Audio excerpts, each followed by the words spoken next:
Welcome to Kansas Ag Report. I'm Ken Rogers. On this week's program, we'll have a conversation with the State Director of the Farm Service Agency, Dennis McKinney. We'll get an overall update of several programs, plus a little focus on the Conservation Reserve Program. We'll also have features from the Kansas Soybean Commission, Kansas Department of Agriculture, and Kansas Grain Sorghum, along with the weekly update from the Kansas Livestock Association and market information from Pinion.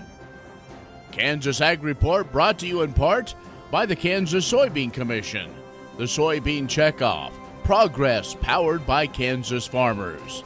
Kansas Farm Bureau, a grassroots ag organization representing the state's farm and ranch families since 1919, kfb.org. And the Kansas Wheat Commission, lending in the adoption of profitable innovations from wheat, online at kswheat.com.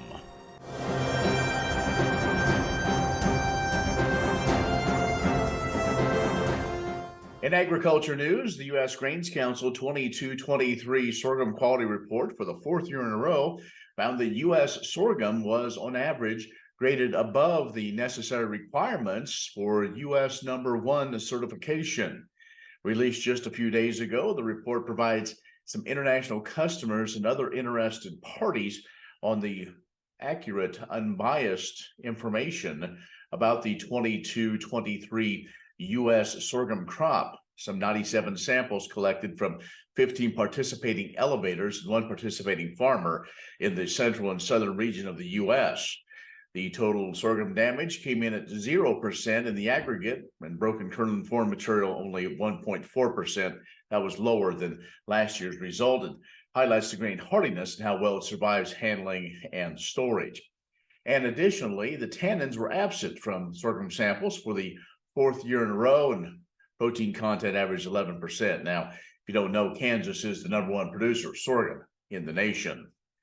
Well, auto steer and guidance system adoption on U.S. farms increased sharply in the last 20 years. That, according to USDA's Economic Research Service.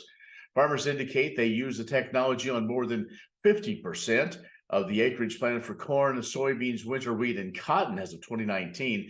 Now, adoption rates were 58.4% of acres planted to corn in 2016, 55.9% of the winter wheat acres in 2017, and 54.5% of soybeans in 2018, 64.5% of cotton acres in 2019. Economic Research Service researchers examined producers' responses from various ag resource management surveys to better understand how auto steer and guidance system use has evolved. Now, using GPS, the technologies visualize and track the position of tractors, harvesters, and sprayers in the field in real time. Autonomous steering permits automatically guide fertilizing, harvesting, and other tasks in the field while minimizing involvement from the farmer and increasing field efficiency, reducing operator fatigue, and freeing up the operator for time in that equipment cab. Also, new research finds that increasing vegetable consumption has a positive effect on how happy a person feels. USDA Ag Research Service says that adults who consume the daily amount of vegetable serving recommended by the Dietary Guidelines of Americas, and researchers at Grand Forks Human Research Center conducted an 8-week survey. They divided healthy men and women between 18 and 65 into 2 groups. The first group of participants received daily servings of the recommended number and a variety of vegetables based on their energy needs during the course of the study. The second group, well, they received the same type of interactions and attention for the researchers, but maintained a diet without adding those vegetables. And all participants completed a questionnaire calling for the subjective happiness scale. One researcher says results suggest that increasing the amount of veggies you eat every day may benefit your mental health. Back with more in a moment. The Kansas Ag Report brought to you in part by Kansas Grain Sorghum, growers working together. Learn more at ksgrainsorghum.org. Grass and Grain, online or in the mail, keeping Kansas farmers informed for over 60 years. grassandgrain.com.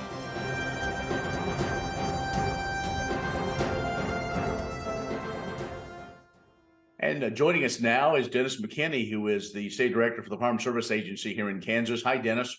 Hey, good afternoon. Good to be here. Great to catch back up with you. Let's, first, let's kind of get a general overall update. I know we've seen a lot of announcements come out from USDA Farm Service Agency on some things. Just you got a broad overview for us of kind of what's happening right now? Yeah, a couple things real quickly. We have sign up going on right now for the ERP2 and the PART program, Pandemic Assistance Revenue Program. What we're seeing is kind of a shift to revenue-based programs so we can target limited resources to producers who need it the most. And we calculate actual impact on revenue, not just what was lost from that one event. So most of this compares 2018 and 19 to 2020 and 21. So for the most part, not that many Kansas producers will be eligible for much of a payment on these programs, because for us, 20 and 21 were far better years than 18 and 19. 18, we had a drought, not much wheat, and we had much better years crop-wise and price-wise in 20 and 21. But I would ask you, for producers out there who are based primarily on livestock revenue, particularly some of those who produce seed stock and purebred livestock, check out the PART program. Go through the worksheet. It's farmers.gov. You'll find that worksheet, go through it with your accountant, probably through it with your accountant after April 15th.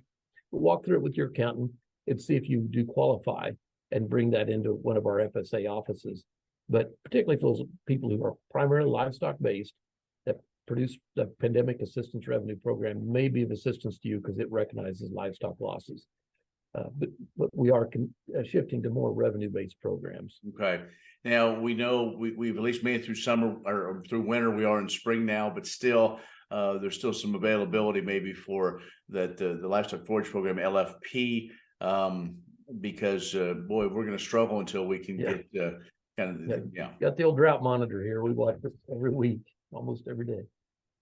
But and the drought's backed off in Oklahoma, Texas, Nebraska, some parts of Colorado. The bullseye is kind of right on southwest Kansas and kind of down Highway 160 all the way into southeast Kansas. We still are in D3 and D4 drought in many counties, which has triggered the LFP for small grains grazing. And so all that big part of Kansas where we do graze a lot of wheat, triticale, rye, that qualifies for the LFP payment. Some producers may want to wait to see if we get into the summer grazing season in April. If we're still in D3 and D4, that'll trigger on grass. So our offices configured all at one time so that it saves a step for the producer and actually saves a step for our staff as well. But I just want producers to be aware that that's out there. We will not be able to pay on LFP for small grains grazing until later in April, but that's out there, so be aware of it. We want you to apply. I'd also say keep an eye on what happens late summer. I believe the Omnibus Appropriations Bill did have some relief for 2022. We're not sure what form that'll be, and USDA won't get around to it until later this summer. But for Kansas producers, that's what we're really interested in. What programs are there for 2022? Because that's a rough year all across Kansas. Right. So that's what Kansas producers will need to keep an eye on. We're talking with Dennis McKinney, who is the state director for the Farm Service Agency. We're going to take a break, come back, and talk about the Conservation Reserve Program. We'll do that in just a moment. Kansas Ag Report brought to you in part by the Kansas Livestock Association, supporting members' business interests and meeting consumer demands. KLA.org. Oldie Seed Farms, carrying soil-specific seed. Find them on the web at oldieseed.com. That's OHLDE seed.com. And Kansas Corn, building the future at kansascorn.com.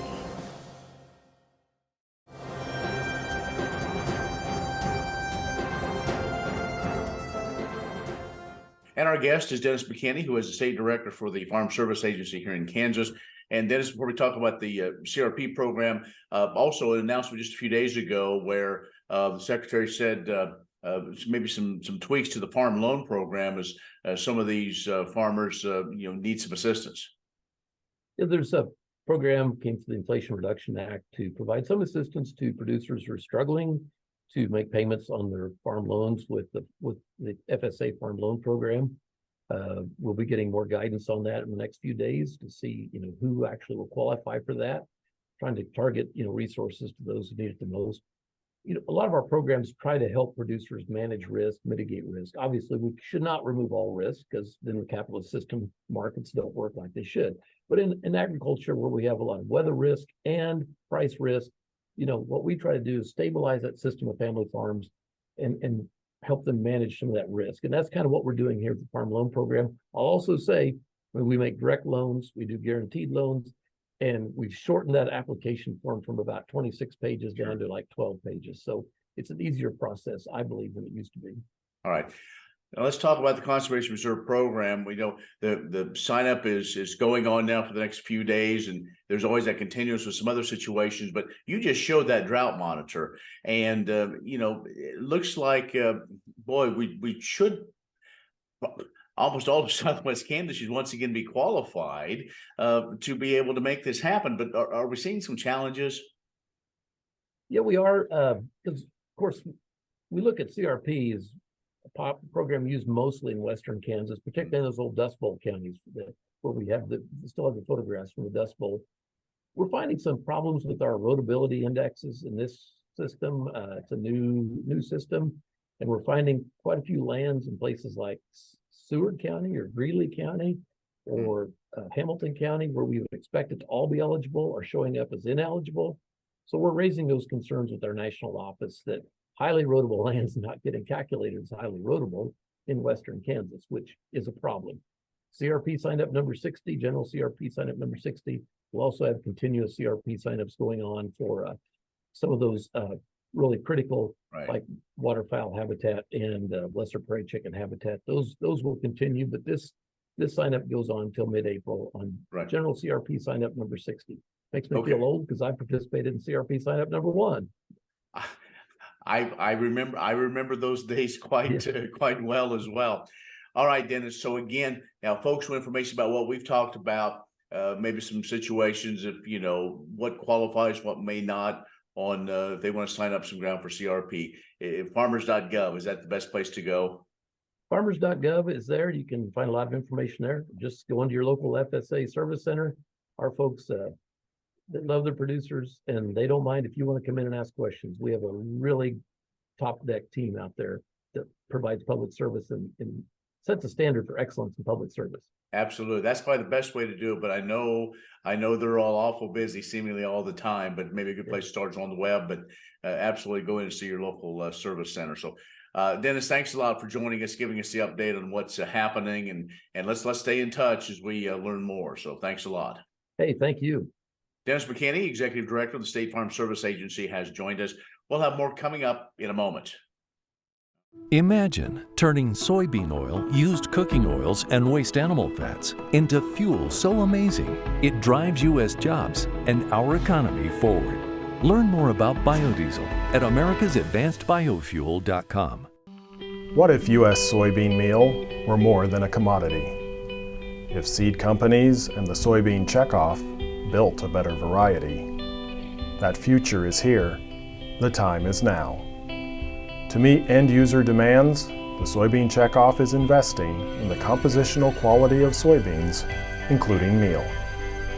A message from the Kansas Soybean Commission, the Soybean Checkoff, progress powered by Kansas farmers.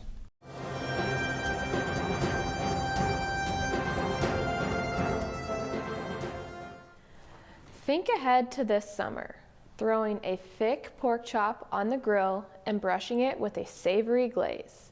Picture the accompanying fresh salad topped with a tangy dressing, the warm, sweet fruit crisp that rounds out a perfect dinner. Then try it with soy.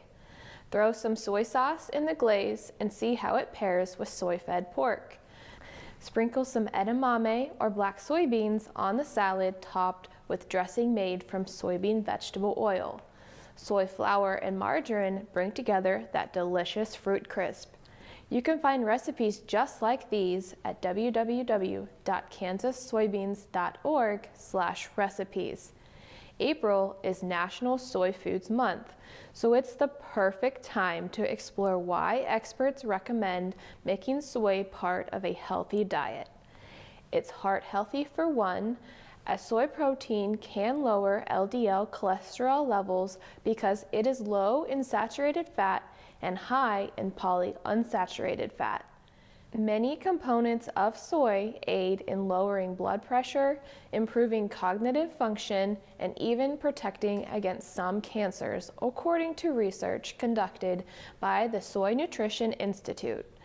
You can reap these benefits by searching for soy in the supermarket and discovering versatile protein-packed ingredients. This month, we also remind consumers that animal agriculture is the largest processor of soybeans, specifically soybean meal. That's why the Soybean Checkoff funds research to improve both soy foods and soybean meal, supports programs in animal agriculture, and encourages consumers to choose a balanced diet. How will you try soy for National Soy Food Month?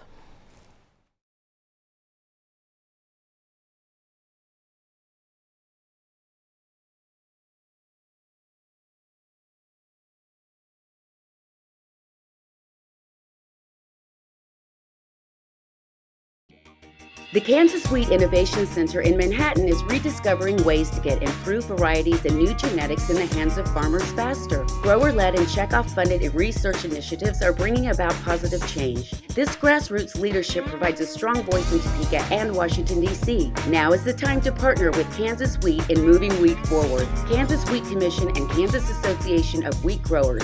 Farmers investing in their future and yours. Log on to rediscoverwheat.org.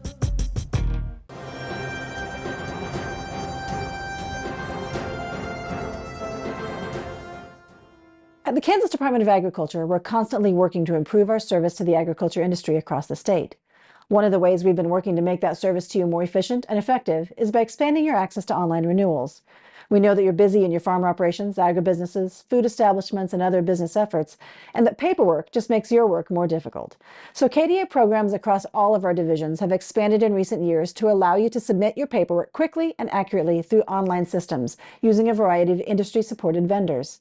From livestock brands to food establishment licenses, we now make nearly all of our license renewals available to you online, so you can submit them faster and we can process them faster with secured payments. Online systems result in higher accuracy rates by avoiding handwritten forms and can save businesses time in the application process, especially if they have multiple businesses submitting renewals, like large animal facilities that have multiple sites. One of the best examples of success is our online water use reporting, which has been underway for several years. We now see about 90% of these reports made via the online system, and water users love the fact that they can get an immediate response and know that the required water use report has been submitted, rather than wait for the mail system to deliver it, which doesn't provide that certainty that they have submitted it on time. We've recently added live plant dealers to the licenses that can be renewed online, and KDA will continue to expand our options to provide that convenience, efficiency, certainty, and accuracy that will better serve our stakeholders. If you haven't yet taken advantage of online renewals, give us a call and we're happy to help walk you through the process. Just another way the Kansas Department of Agriculture is working to serve, promote, and grow the state's largest industry, agriculture. Kansas Corn reminds you that E15 fuel is the right choice for every kind of driver. For the car enthusiast, E15 has higher octane. For the thrifty driver, E15 is priced lower than regular unleaded. For the nature lover, E15 provides cleaner air. For the shopper who buys local, E15 has more ethanol from our Kansas corn farms. Choose E15 for a higher octane, lower price, cleaner American fuel. Message from the Kansas Corn Commission. Learn more at kscorn.com. Sorghum is one of the most important cereal crops worldwide, and Kansas leads the nation in its production. Over the years, sorghum has been either exported, used in animal feed domestically, or for other industrial uses.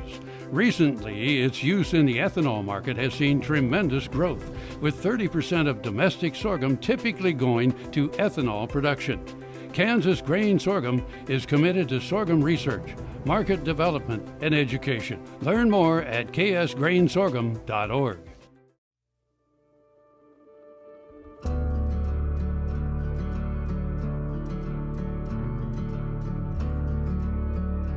I grow food-grade sorghum for all kinds of special uses, mainly for human consumption, so it's very important for me to be as sustainable as I possibly can and have the best grain I possibly can. When people start talking about sustainability, it means a lot of different things to a lot of different people. To us, that means using the least amount of pesticides, herbicides, and insecticides that we can, using fertilizer as needed in the smallest amounts possible to grow the crops we want to grow. The food that we produce and the grain we produce, it goes a long ways and touches a lot of different people. So the better we can do that with the less impact on the environment, it's really better for everyone.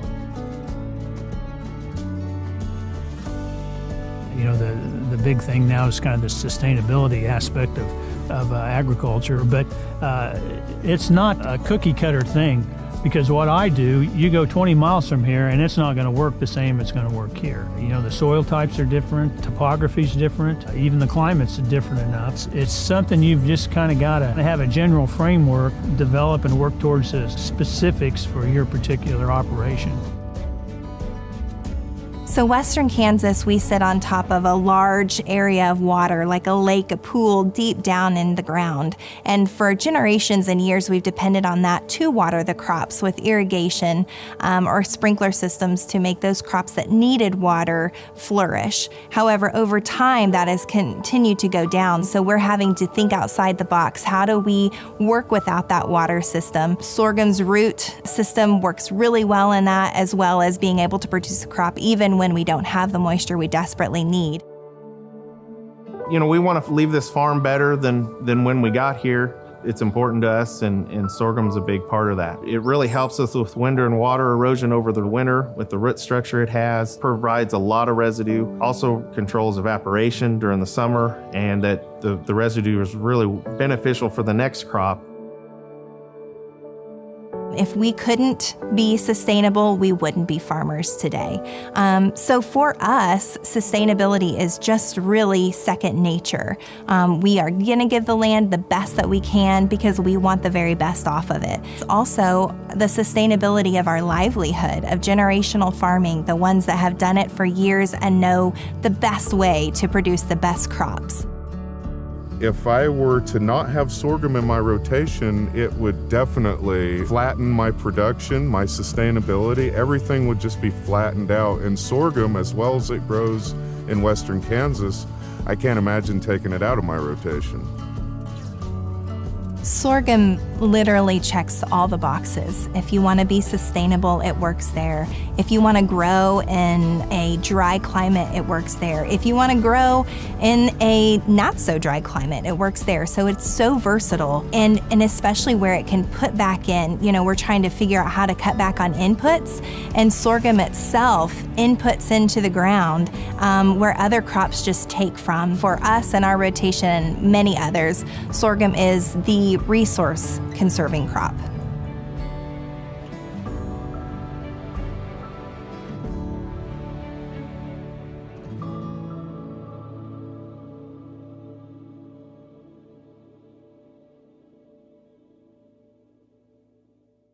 What does a brighter, more sustainable future look like in our cities and towns, and how do we get there?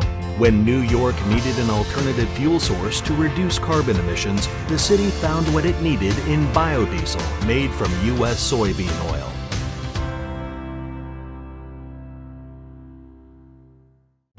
Many seed companies claim to offer the latest genetics, but how many have tested those genetics in soils just like yours? The Oldie Seed Know to Grow research program has fully tested the latest seed genetics in soils that are right in your neighborhood. The Oldie Seed Know to Grow program can recommend the best performing hybrids from technologies like Enlist, Extend, and Liberty Link that will optimize the yield and profit of every acre on your farm. Contact Oldie Seed today.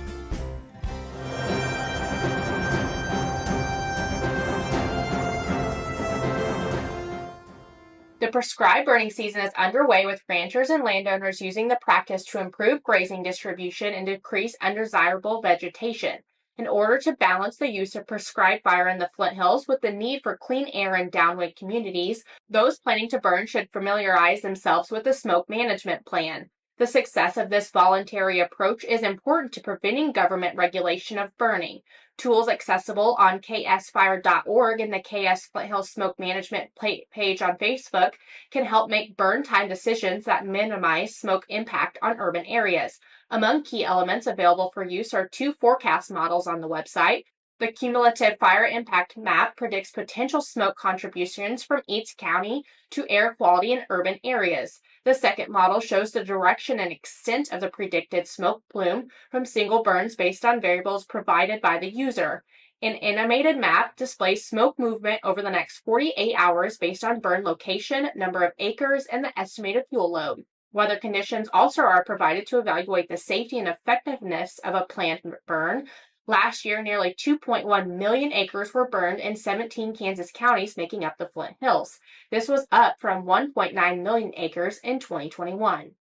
Imagine turning soybean oil, used cooking oils, and waste animal fats into fuel so amazing it drives U.S. jobs and our economy forward. Learn more about biodiesel at americasadvancedbiofuel.com.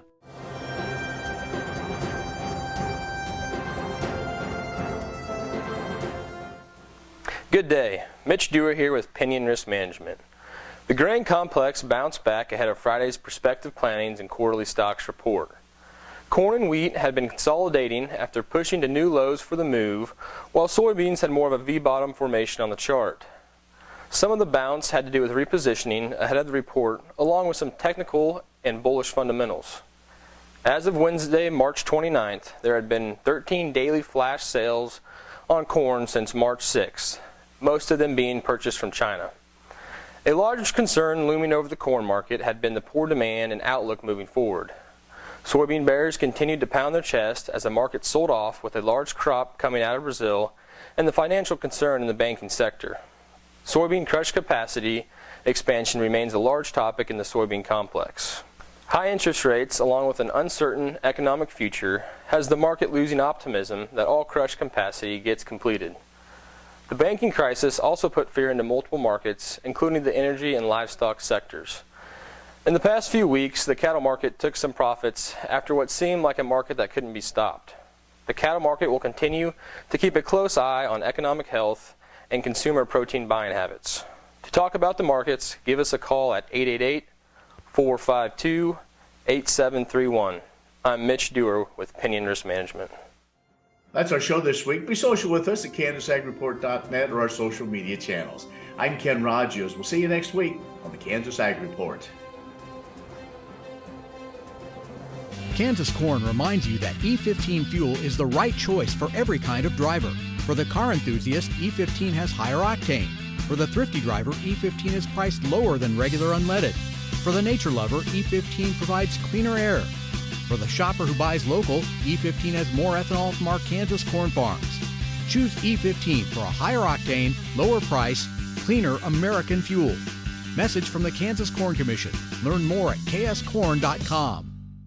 The Kansas Wheat Innovation Center in Manhattan is rediscovering ways to get improved varieties and new genetics in the hands of farmers faster. Grower-led and checkoff-funded research initiatives are bringing about positive change. This grassroots leadership provides a strong voice in Topeka and Washington, D.C. Now is the time to partner with Kansas Wheat in moving wheat forward. Kansas Wheat Commission and Kansas Association of Wheat Growers. Farmers investing in their future and yours. Log on to rediscoverwheat.org.